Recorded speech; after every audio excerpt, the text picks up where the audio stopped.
Meus amores, bem-vindos. Eu estou muito, muito contente em trazer ao canal Vanessa Barbosa, cofundadora da NAU, uma escola de equilíbrio emocional e práticas de bem-estar, junto com a Tati Floreste.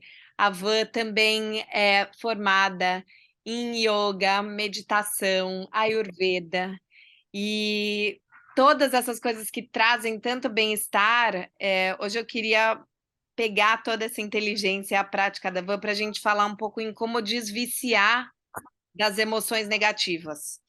Que eu sinto que todos nós já sofremos tanto no amor e a gente já se frustrou tanto, já se decepcionou tanto, tá todo mundo meio em carne viva, que se proteger é uma forma de sobreviver, só que às vezes a gente está se protegendo por coisas que nem estão aqui e está com o olhar mais treinado para possíveis alertas e monstros do que realmente existem. Muito, muito obrigada, Van, por estar Que aqui. bom estar aqui de novo com você. Esse é um assunto muito fascinante, né, para gente, relações, emoções e, e tudo que diz respeito ao humano, assim, e a nossa capacidade, assim, nossa possibilidade mental e humana, né? Isso me fascina muito desde sempre. Quando eu percebi que estava tudo aqui, eu falava assim, Ih, não, quem é que manda em mim? Não é ninguém, sou eu mesma, ou não. Ou eu só estou repetindo meus padrões. Então eu falo, opa, tem a ver com a gente nadar um pouco contra a maré, porque a nossa biologia, a nossa evolução, ela foi acontecendo a partir desse olhar de proteção. Então as nossas emoções se desenvolveram assim pelo viés negativo. Então, porque eu me sentia ameaçado, eu tinha que me preparar. Então, porque eu sentia um medo de perder, eu. Então, a gente tem esse modo default, que é se proteger, que é olhar o que tá, o que, que pode dar errado aqui. O que, que pode dar errado aqui? E a gente está o tempo inteiro se armando, se preparando e estabelecendo assim alarmes, né? É como se a gente tivesse o tempo inteiro sendo um segurança dentro da nossa própria casa, imaginando o que, que pode dar errado. Isso é o nosso natural. Então, como é que a gente inverte essa roda agora que a gente tem consciência, agora que a gente não está sendo ameaçado de fato o tempo inteiro, né? Tô falando, a gente não, né, não tem falta de comida, não tem uma ameaça, não vem um leão aqui me atacar. Como eu consigo ficar aqui, nesse mundo que eu vivo atual, com essa mente que já tem mais consciência, mas precisa de treinamento, e consigo relaxar? E eu também preciso dessas, as emoções estão aí, né? A gente precisa ter esse alerta interno, mas eu preciso treinar, por isso que eu falei, remar contra a maré, eu preciso treinar esse olhar de apreciação. Eu preciso parar e fazer um esforço, e a atenção é um músculo que exige treinamento para ele ficar bom. Então, quanto mais eu presto atenção numa coisa, me mantenho ali, é a base da meditação, né? Eu escolho um objeto de atenção, presto, coloco o meu foco nisso, percebo que a minha mente se desviou por algum motivo e trago de volta para o mesmo foco. Essa escolha voluntária, propositiva, é, constante, que eu tenho que fazer de traga o foco para cá, olha, presta atenção aqui. A minha consciência é que está mandando a minha mente que é indisciplinada, que ela vai para esse lugar do automático, que é isso aqui pode dar errado. Então, os nossos medos, especialmente nas relações, eles têm muito mais a ver com os medos irracionais, que são esses que a gente cria, 90%, né? Eu mesma sou uma pessoa muito ciumenta. 90% do que eu sinto no corpo, do rubor que vem na minha pele, de todo o evento, não aconteceu nada. Não acontece nada de fato, mas só eu imaginar aquilo é real para mim. E aí eu vou começar a tratar como se aquilo existisse. Então, quando você toma consciência disso, de para, tem motivo mesmo? Você tem que fazer essa segunda voz, que não é essa automática. Você tem que falar, tá bom, isso aqui eu não tenho ainda, mas o que que eu já tenho? O que que já tá bom? Olha quanta coisa que. E quando eu não estou prestando atenção, eu estou perdendo. A vida está acontecendo, eu estou vivendo essas coisas, mas se eu não estou prestando atenção, é como se não tivesse acontecendo. Te ouvindo falar, eu lembrei, eu entrevistei a Ellen Fisher, que é uma super antropóloga americana, que estuda amor e neurociência há um tempão, e ela fala: ser feliz é treino também. Tinha um aluno meu que falava aquela frase de tudo que você foca expande. E Uhum. eu fiz uma época um tratamento com uma medicina chinesa, e ela falava isso: ao invés de você olhar para a dor, então, sei lá, seu pescoço está doendo, você tende a ficar olhando aqui.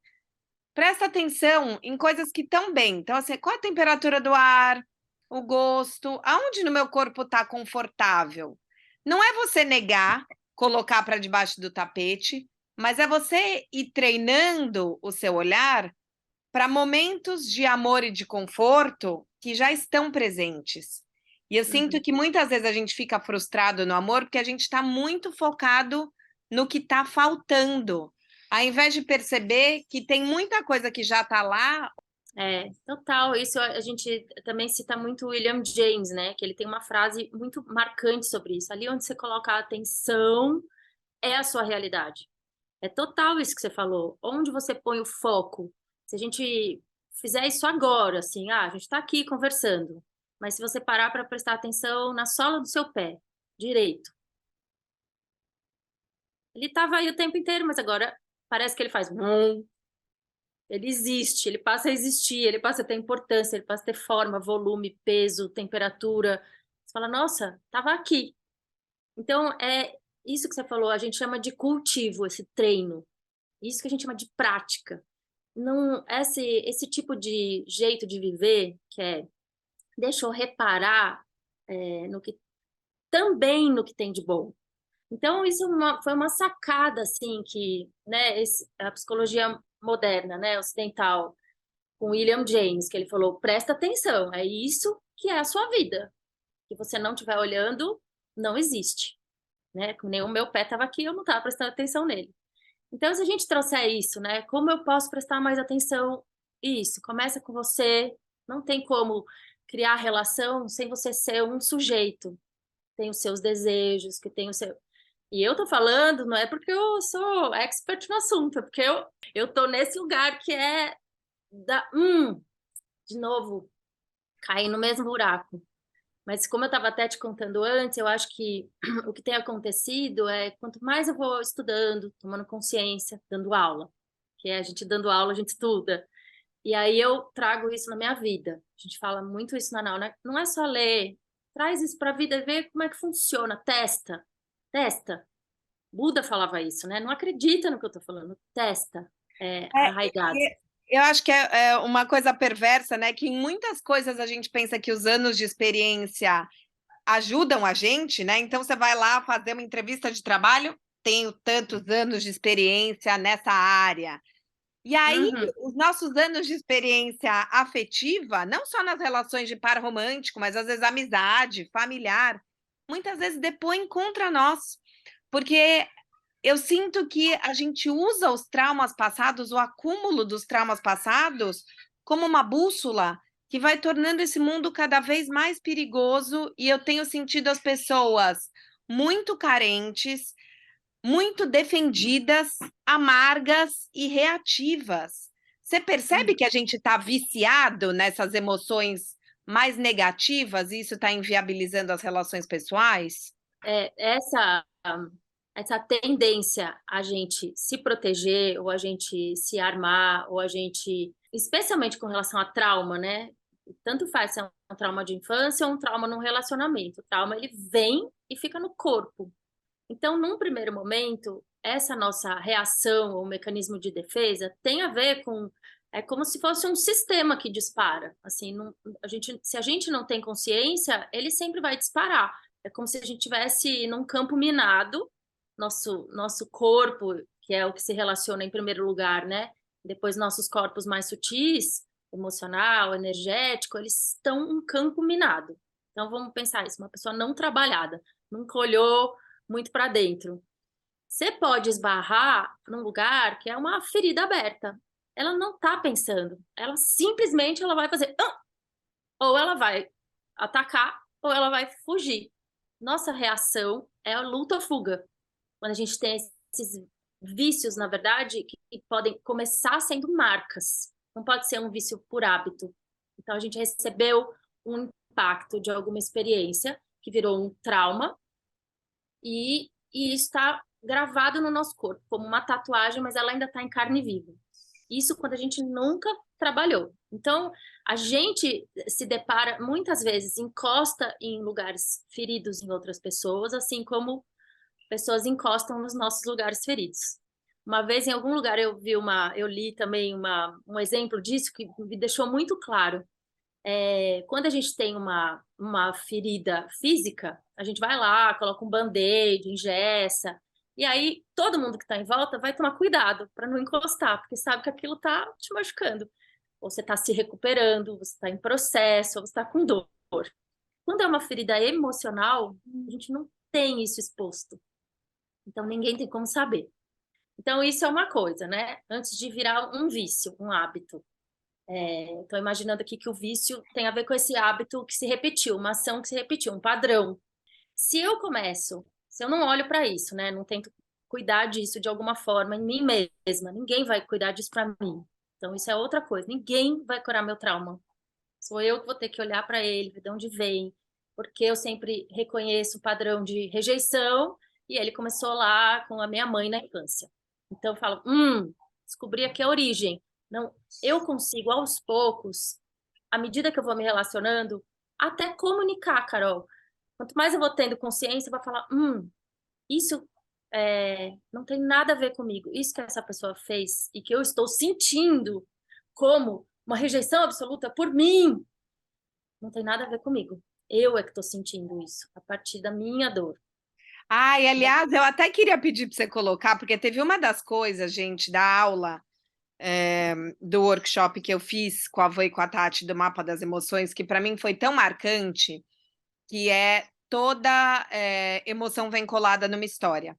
E queria que você contasse isso um pouquinho para quem está assistindo, porque te ouvindo falar, me veio exatamente isso, de que a gente não vive o momento presente, né? Até tem um dos cursos da minha plataforma que chama Curando o Coração, e quando eu fui pensar em elaborar um curso para a gente finalizar um ciclo e viver o luto de uma relação amorosa, eu entendi que não dá para eu lidar com aquela relação, não é sobre Pedro Paulo que me deu um pé na bunda hoje. É sobre todas as minhas relações que talvez Augusto, que amanhã saia comigo e não me ligue mais, vá reverberar dentro de mim, né? Então, como a gente percebe isso e descola a emoção da história? Isso que você falou, né? Os nossos padrões, o que a gente vai vivenciando com as nossas experiências, nossas relações, eles são a partir da gente. Então, o outro, ele não é o causador. Eu sempre falo assim, não é, você me irrita. Eu me irrito com o que você fez. Eu me irrito. Ai, você me deixa louca. Isso não te deixa louca. É você que se sente louco, enlouquecida quando acontece tal coisa. Então, primeiro, voltar para essa perspectiva de, tipo, o que em mim faz com que eu reaja desse jeito ou eu sinta desse jeito, porque isso vai permanecer em mim. Tanto faz se é o Pedro Paulo, se é o Augusto, se é o Sérgio. Pode ser e pode ser que venha o Tadeu e venha me apertar outro botão que eu nem conhecia. Então, o outro, para mim, na minha opinião, eu sou super relacional, aprendo muito nas relações, qualquer uma. Qualquer uma. Se é a relação que eu estou observando uma formiga, ou pode ser uma relação amorosa, pode ser a relação com meu filho. O outro é um espelho de mim. Então, assim, ele tá servindo de anteparo para eu me ver melhor. E aí, cabe a mim também, à medida que eu for me enxergando, comunicar meus limites. Então, é aí que tá esse vai e vem, né, da troca. Não é que, tá bom, você tá aí, só serve para eu me olhar. Não, daí a gente se relaciona, eu também vou encostar em coisas, e você também vai reagir. E porque eu tô enxergando isso, eu falo, tem uma coisa aqui. Vou ter mais compreensão, mais compaixão, mais aceitação. Então, tudo que eu vou conquistando aqui dentro de mim, eu vou levando para a relação também. Eu vou dando a oportunidade para o outro também de tipo, você pode reagir melhor se você prestar atenção. Então, isso é uma coisa. Aí, então eu quero dizer isso, que sempre a gente vai ter que voltar para a gente, né? Quando quer consertar uma coisa. Nunca vai ser consertando o outro. Nunca vai ser esperando na próxima relação que isso seja melhor. sempre vai ser o que em mim tá me fazendo atrair, ou repudiar, ou reagir assim, ou aceitar coisas. Que em mim.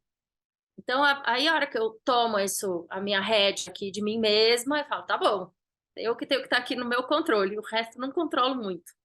Vem isso que você falou. Quando a gente sente uma emoção, ela, ela é pura, a princípio, né? Então, assim, a raiva, o medo, a ansiedade, eles vêm como uma resposta automática sobre qualquer estímulo que a gente tenha.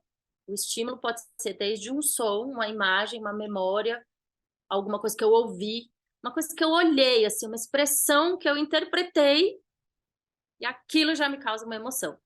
Então, diversos fatores podem te emocionar para o bem e para o mal. A emoção em si, é o que a gente explica no curso, não é boa e nem ruim. Ela vem para te dar um recado. O que que é que o medo, por exemplo, te dá de recado inicial, puro? Você está se sentindo ameaçado. O que que a tristeza dá de recado puro? Puro. Você está perdendo alguma coisa. Está com a sensação de perder alguma coisa, ou você de fato está perdendo alguma coisa. A raiva. Tem alguma coisa que eu preciso tirar aqui da minha frente porque está virando um obstáculo àquilo que eu quero alcançar. Isso me dá raiva. Ou uma indignação, né? Pegando até o gancho Justiça. da ameaça, porque eu sinto que a gente está se Uhum, sentindo muito ameaçado nas nossas relações amorosas.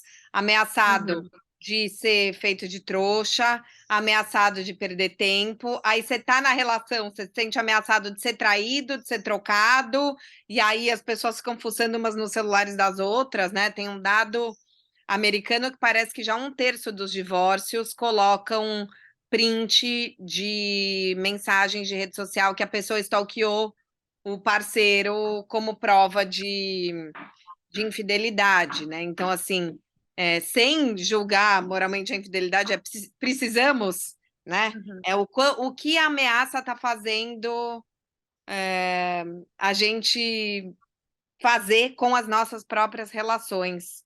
Como é que a É, gente se desvicia dessa ameaça? Porque eu sinto que a gente se sente ameaçado, a gente cria situações, a relação desaba e daí você fala, tá vendo? É por isso que eu tenho que estar cada vez mais tenso.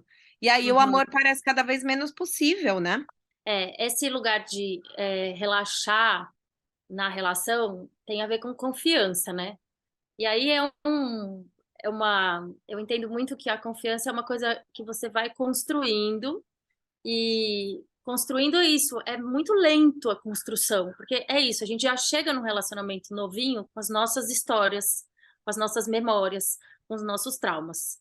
E aí, idealmente, a primeira coisa deveria ser, deixa eu olhar essa pessoa do zero, como ela é. Deixa eu olhar, tem a ver com isso. Deixa eu olhar o que é, a realidade como é, e não aquilo que vem como pensamento, que é aquilo que a gente estava falando antes, a historinha que vem junto com a primeira emoção. Então, assim, vem uma emoção, vem um pensamento, cola nela. E aí, isso vai acontecer, isso vai acontecer. A gente associa rapidamente, nossa mente é feita isso, de nome e forma. Eu vou lá e junto coisas. Como é que eu faço para desfazer isso no primeiro momento? Eu questiono. Então, primeiro assim, ou eu tenho duas opções, ou eu dou comida para esse cachorro para ele aumentar, pra ele crescer, ou eu tiro o prato dele para falar, tá bom, foi só um pensamento. Essa é a minha primeira escolha. Se eu fizer assim, tive um pensamento, assim, senti uma coisinha aqui, aí já vem, também isso aqui vai acontecer, pode acontecer, porque já aconteceu outras vezes. Tem que vir uma segunda voz interna para falar: será? Será mesmo? Já aconteceu com você e essa pessoa? Não, já aconteceu você com outra pessoa, essa pessoa com outra pessoa. E você, essa pessoa, já aconteceu? Você tem mesmo motivo para continuar dar corda para esse pensamento? Então, se vier uma vozinha interna que questiona, que desafia esse pensamento inicial, uma coisa bem da terapia cognitivo-comportamental, né? Como é que eu corto? Ou eu escolho, ou eu corto, ou eu alimento. Então, isso é uma coisa. A outra é dar essa oportunidade de tentar.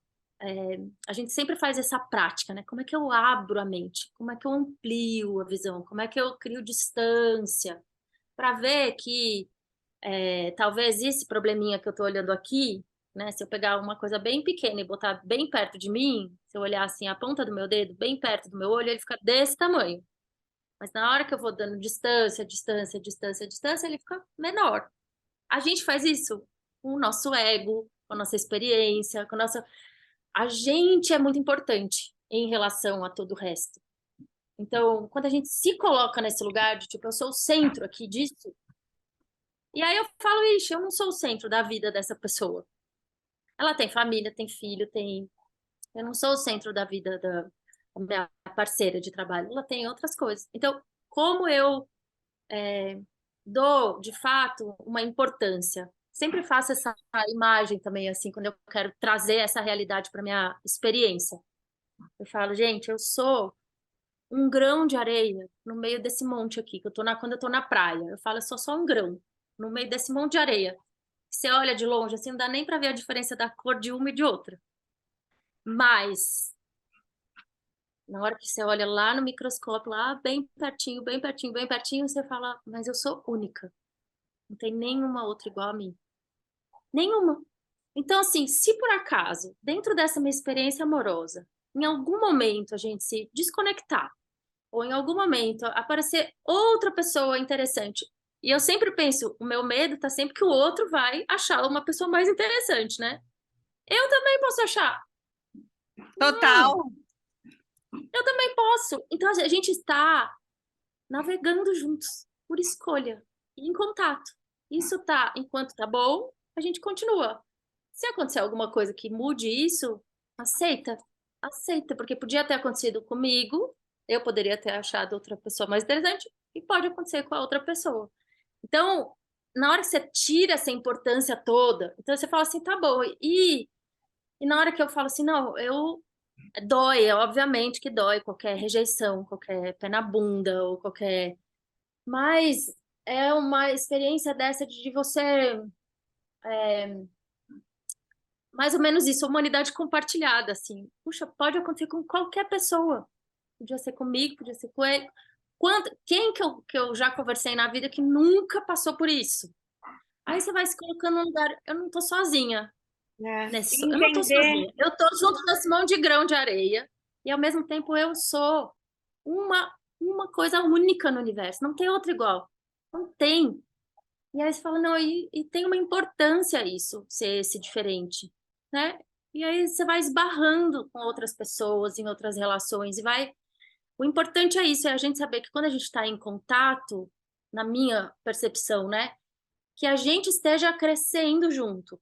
Se isso para de acontecer, tá fazendo mal para um ou para o outro. Então, que bom que se desfez esse laço, porque a vida são ciclos, você pode viver pequenos ciclos, vai ver que o meu jeito de se relacionar é, puxa, eu namoro com uma pessoa por ano, ou eu tenho encontros, e esses encontros podem durar 6 meses, ou podem durar 10 anos, ou 40, não sei, não tá no meu poder isso, assim, colar alguém em mim.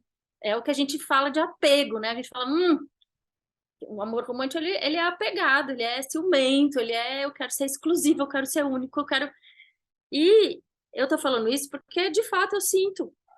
Mas eu sei que não é assim. Então, assim, eu sei que para eu não sofrer, eu preciso para esse lugar de sabedoria. E não pelo lugar da visceral, da paixão. Esse que a emoção é... Mas é É. duro isso, lidar com a emoção quando ela tá no corpo. Lembra que a gente fica embotado, a gente não enxerga, a gente não tá na plena razão. Por isso que uma das estratégias de regulação emocional é espera ela sair do corpo, espera ela passar para depois conversar, tomar uma atitude, espera ter essa clareza de separar o que de fato aconteceu, o que você pensou que aconteceu e o que você sentiu sobre isso.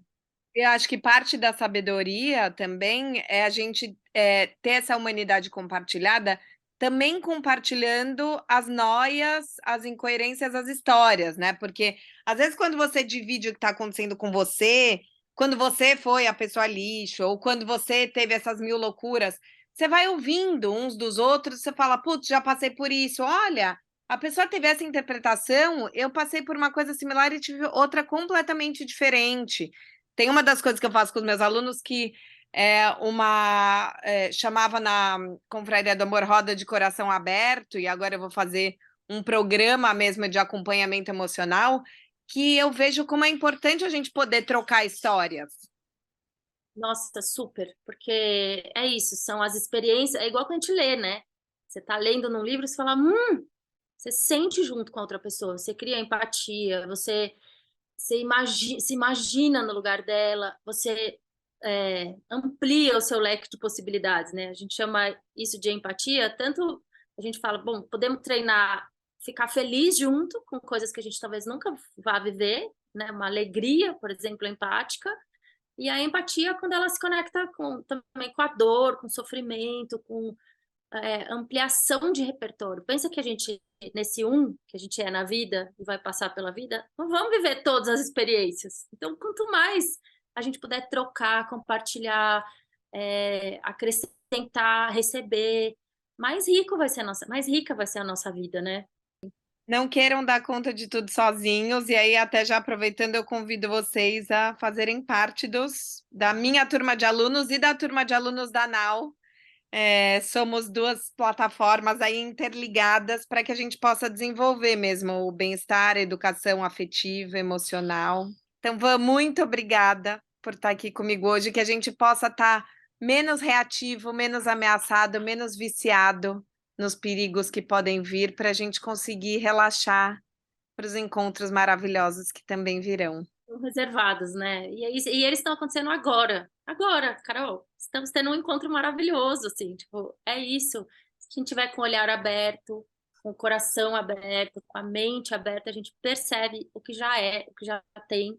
E aí, a partir disso, a gente vai criando essa sensação interna de felicidade, bem-estar, contentamento, e isso é muito atraente, isso é muito sexy, isso é muito conectivo, assim, né?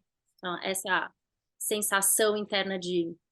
E, só para finalizar, conseguir também mergulhar nos momentos que a gente também tiver mal, de dor, e conseguir compartilhar isso, conseguir comunicar isso, super conecta, né? Então, assim, do mesmo jeito que a alegria é um lugar, é uma coisa atraente, você vê alguém sorrindo, você fala, quero ficar perto dessa pessoa. Se você vê alguém triste, você também vai querer acolher. O que é que está acontecendo? Então, ter a gente chama isso de se permitir sentir. O que estiver sentindo, sabendo que está todo mundo no mesmo barco, sem ter vergonha de sentir, sem ter medo de explicar. Você fala, nossa, eu tô morrendo de ciúme agora, porque eu tenho um histórico assim, porque eu tô pensando isso, mas olha, eu tô vendo que você não tá fazendo nada. Como é que você pode me ajudar? Porque, de fato, eu tô sofrendo.